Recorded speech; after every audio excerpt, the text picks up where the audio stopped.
লেবাননের বিভিন্ন জায়গায় ইসরায়েলের ব্যাপক হামলা। হিজবুল্লাহর পাল্টা মিসাইল ও ড্রোন হামলায় তেলাবিবে সামরিক স্থাপনা ক্ষতিগ্রস্ত।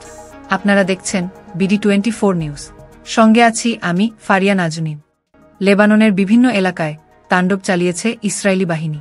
ব্যাপক ধ্বংসযজ্ঞের শিকার হয়েছে রাজধানী বৈরুত। ইসরায়েলের সামরিক বিভাগ IDF জানিয়েছে, দাহিয়া অঞ্চলে হিজবুল্লাহ 12টি ঘাঁটিতে হামলা চালিয়েছে সেনারা। ধ্বংস করা হয়েছে সশস্ত্র গোষ্ঠীটির গোয়েন্দা হেডকোয়ার্টার্স, কমান্ড সেন্টার ও মিসাইল ইউনিট। বৈরুতের দক্ষিণে গুড়িয়ে দেয়া হয়েছে 2টি অ্যাপার্টমেন্ট ভবন। লেবাননের সামরিক বাহিনী জানিয়েছে, আল আমেরিয়া শহরে ভোরে নিহত হয়েছে এক সেনা। আহত হয়েছে অনেকেই, যদিও ইসরায়েল হিজবুল্লাহর সংঘাতের সম্পৃক্ততা নেই লেবাননের সামরিক বাহিনীর। লেবাননে হামলায় প্রাণহানি হয়েছে 84 জনের। এর মধ্যে 29 জনের মৃত্যু হয়েছে বৈরুতে। দেশটিতে গত বছর অক্টোবর থেকে চলমান হামলায় লেবাননে মারা গেছে 3754 জন।